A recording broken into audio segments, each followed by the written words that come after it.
Hey guys, and welcome back to a brand new day of Mega Man Battle Network 6. A couple of things that we didn't really get a chance to talk about because the thing that won't shut up was going on and on in the last part.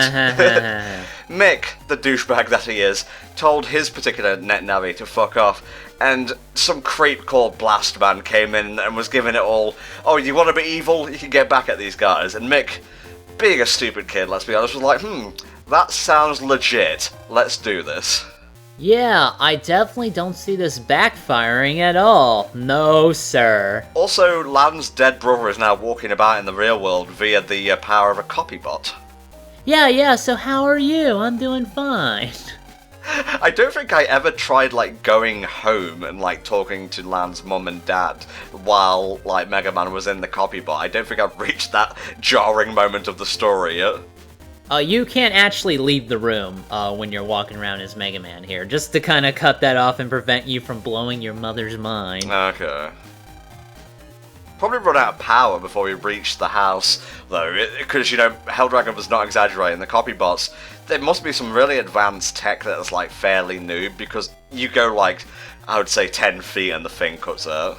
That's true, it's much like an expensive phone, like I've said before, where the battery life is absolutely abysmal, and it's even worse when you're running Pokemon Go, I'm sorry. Oh, Jesus. Are you planning to get Pokemon Go? Oh god, my phone is not good enough for that. This thing chugs to run MyFitnessPal, so I really don't think full 3D augmented reality, Wi-Fi GPS SB on all the time is really gonna do my phone any favors, I'm afraid. Isn't it a bit ironic to have a health program that chugs? That's true. Oh jeez. A wham sound effect never means good things. Yeah, his NetNavi has the ability to shake the screen due to limited Game Boy Advance limitations. Well, you say that, but I love the sprite work in this game. I do too. Like I said before, they redid the sprite art style, starting with Battle Network 4. And, yeah. For those of you who missed part 1, just to cut him off and prevent him from redoing old information. I've always loved the Game Boy Advance in terms of how it's basically a pocket SNES. And well, yeah, and as close as you can get, yeah. Yeah, I mean, it's not exactly, but they ported SNES games to the Game Boy Advance, and you can still get a lot of good sprite work and, yes, sound, because I know some people have had problems with the Game Boy Advance's sound chip, and I'm going to cut you off here, and I'm going to say that if done right, much like with the Genesis' infamous fart sound blast processor, that you can actually get some good music off of that, and I think Battle Network 6, like I said before, in an earlier part, yes, does well with the sound channels that it has access to. Main battle theme, boss battle theme, holy fuck, they're so good. Oh yeah, definitely, and I'm trying to remember the final boss theme. It's been so long since I played this. I will try not to spoil myself on that, because I usually do look up, on the run-up to a game's release, or when it's, in Japan or something, and we again got the translated one. I admit it, I'll go on YouTube and look up an OST. I try not to spoil myself if it's a game I'm going to be playing, period, like the stuff with Kirby Planet Robobot. I've just tried to avoid spoilers, and hey, I avoided spoilers for No More Heroes for years until we actually did that playthrough, so you gotta commend me on that. Well, that's an easy one. It's not like Kingdom Hearts or anything that's gonna be everywhere. That's true, although you have to remember, I believe No More Heroes did come out before the advent of the LPs that are fucking everywhere, all the commentaries, hey YouTube, this is Fart Blaster 29 or whatever.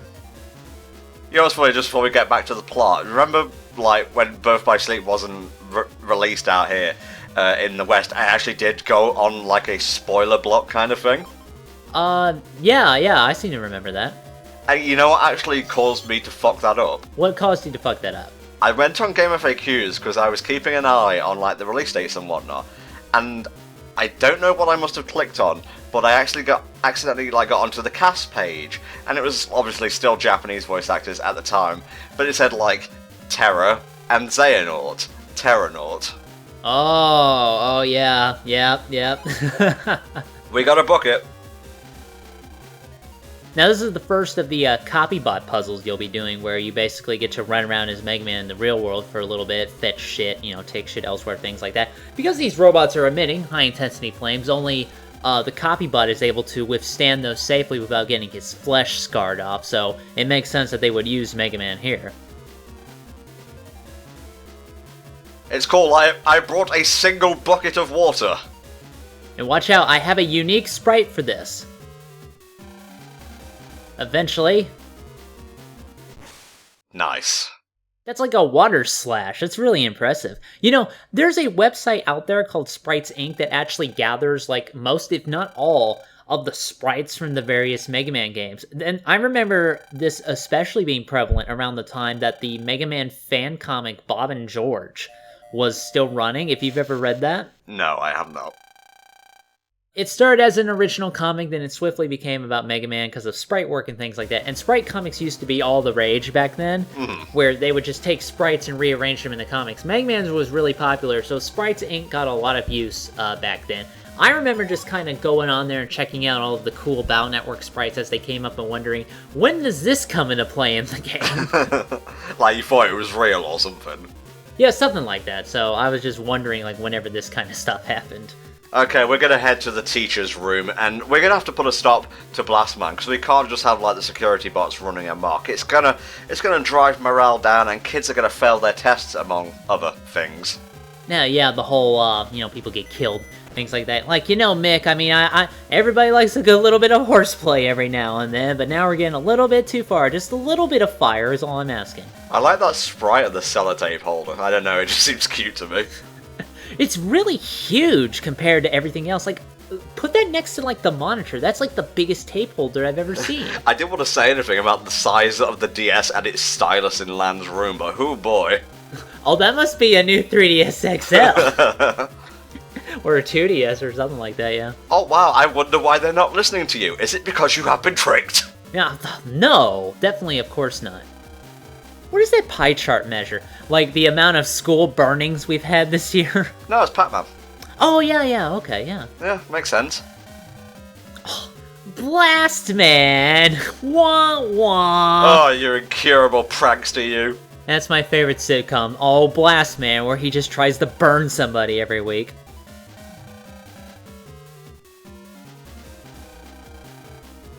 I know that a lot of the Fire Navis are kind of designed after stuff. In particular, Heat Man is the Zippo lighter. Oh, yeah.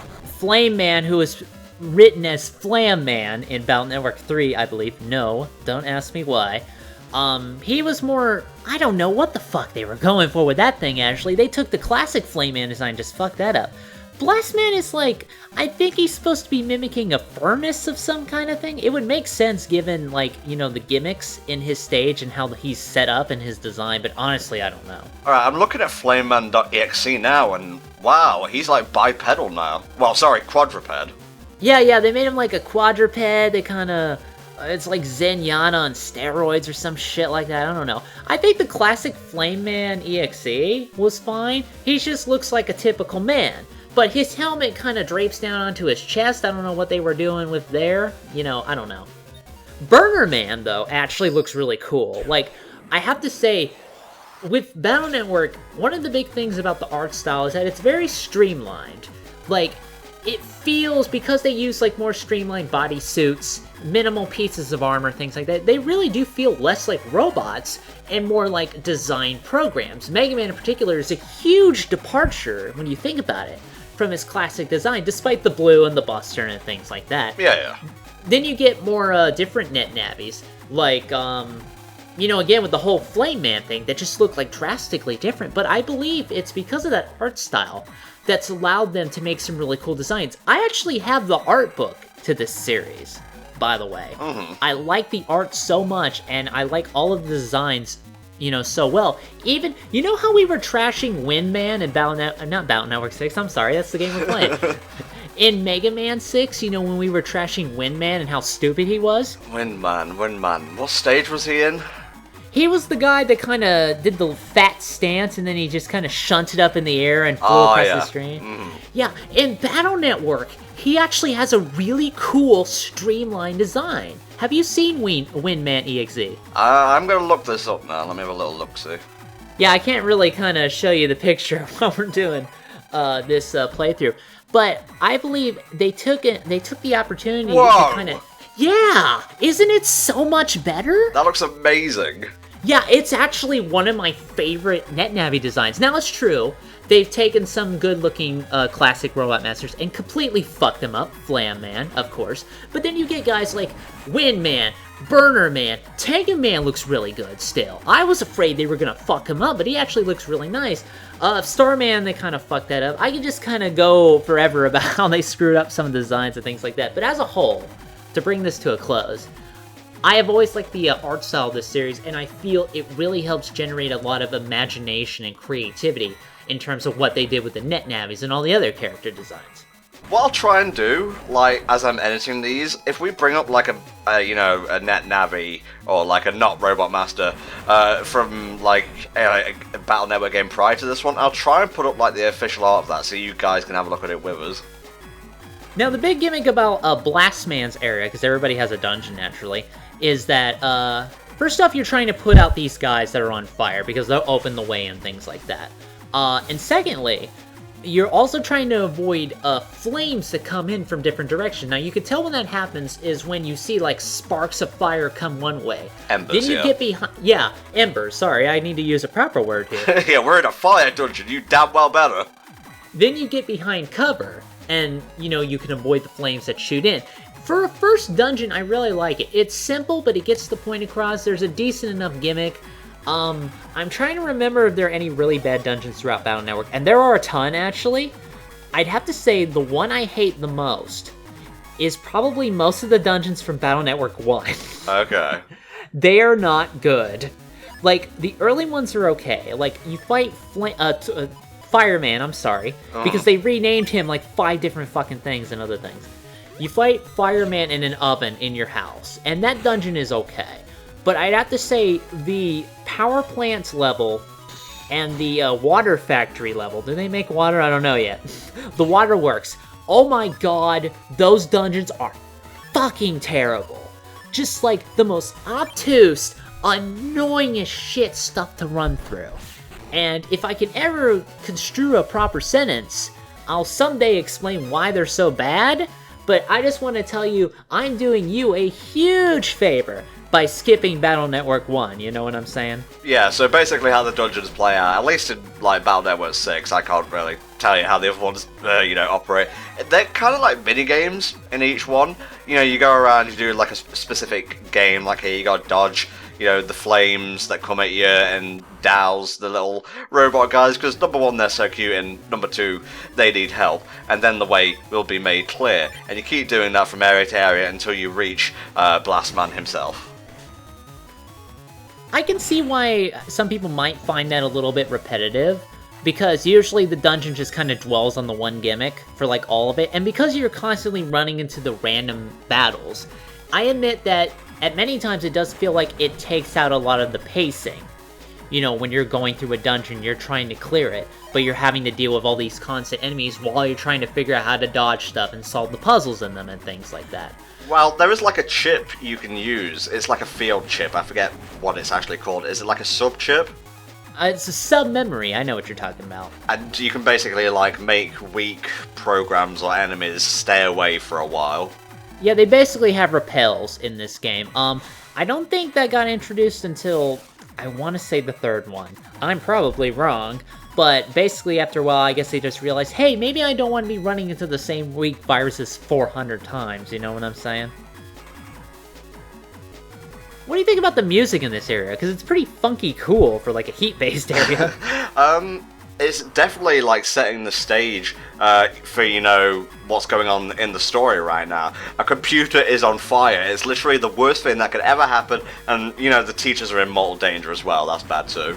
Yeah, I suppose, but oh no, our video games. What do you think Steam would look like in the Battle Network universe? Oh, too vast and majestic to comprehend. There's probably like a ton of stalls in the back about like shitty products that everybody has to walk through to get to the good stuff, because they're trying to get on the main thing. So you're basically saying Steam Greenlight is like a flea market?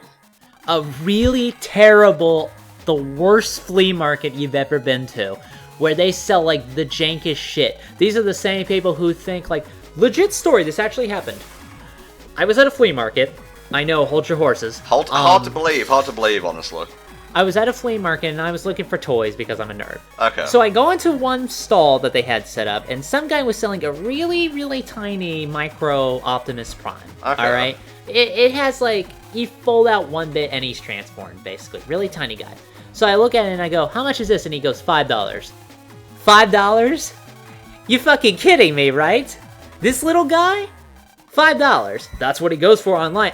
No, I believe that's what he goes for online with shipping. Because I'm not paying $5 for this, I'm not even paying $2. Ultimately, I couldn't convince him to sell me for a price less than $5 for that thing. Well, you know my stance on that and how you're a bit of a frugal guy, so to speak. This is the same flea market where I got a Unicron in box for $15. Complete. Yeah, you know what he goes for normally online? More than $15. I don't know the exact number. Well, that kind of ended on a lame note. I think it was like, last time I checked, it was like 50. Okay, we got like a new enemy here. And I've actually forgotten his name, so we'll call him the fiery punchy guy. Basically, his gimmick is, when you go to a square in front of him, he will like dash towards you and try and hit you in the face. You can just counter this by backing up one and then using whatever attacks you like. His name is Champion. I believe he's sort of a callback to the old sword virus enemies, they had back then. Is it Champion or Champy? Champy. Yeah, it sounds like a Pokemon, I'm sorry. There you go. And no, I have no idea how a NetNavi can feel heat. I guess it's a thing that they program into him. To be fair, that looks really bad. Oh yeah. Just gonna throw that out there now. I think it's just better to like douse the computer and get a new computer at this point. Wouldn't that, like, short out Mega Man, though? Oh, okay, well, if he could feel heat, I guess it wouldn't really matter. What happens, like, if he is part people? So, I mean, they never really explore that question of what happens if Mega Man did die. I know they would say that, Lan would die because of the whole cross-synchro thing. But, like, would he bleed? What would happen? Alright, yeah, I'm gonna need you to take it down a notch now, Asimov. You're kind of hurting my brain here. It's very small, and it's not equipped to deal with that amount of data in such a short space of time. Does Mega Man dream of Electric Sheep Man?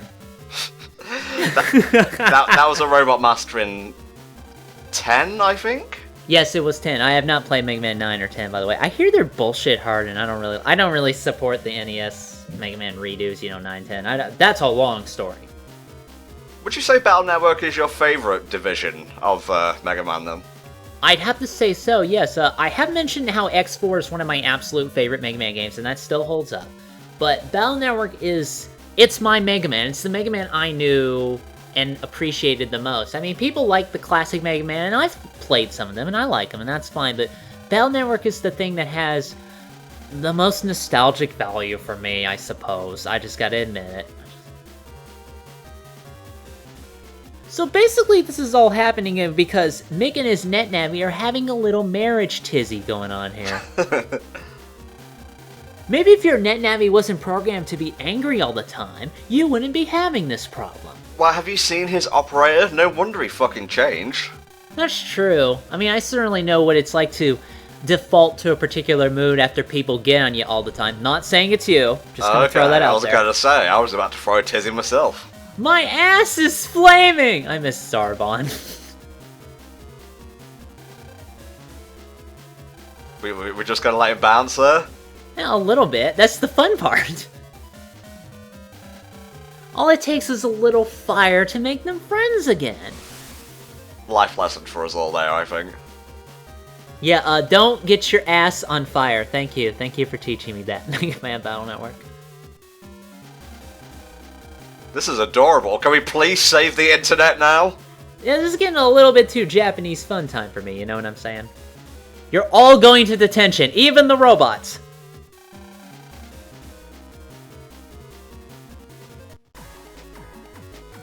Oh, thank God for that. I was panicking there. Yeah, that was almost gonna do something to a program. Tuh, nothing personnel, I guess. Almost as edgy as Reaper, jeez. Okay guys, we're not quite done with this whole minigame kerfuffle yet, so we'll see you this afternoon for another part of Mega Man Battle Network 6. Bye for now.